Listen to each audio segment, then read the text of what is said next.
understanding, leftover, more than just leftovers.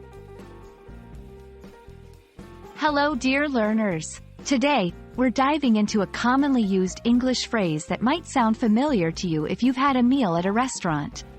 Yes, we're discussing the term, leftover.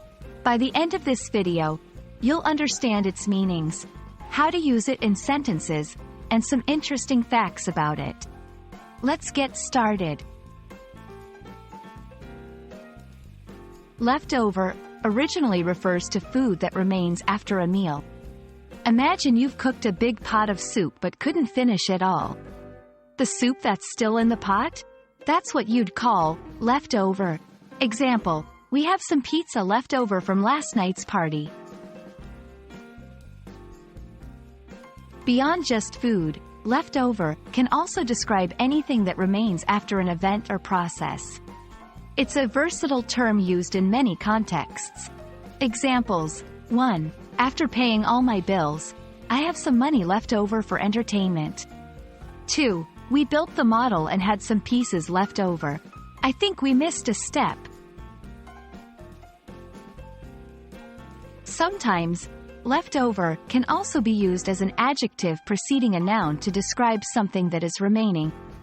Examples: 1. I stored the leftover cake in the fridge. 2. She wore her leftover fabric to make a new scarf. It's always great to know synonyms or words that have similar meanings. Some synonyms for leftover are remaining, unused, surplus, extra. So, there you have it. Leftover isn't just about yesterday's dinner.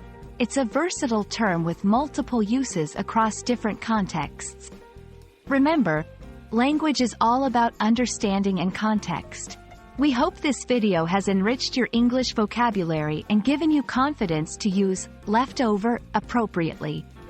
Happy learning, and see you in the next video.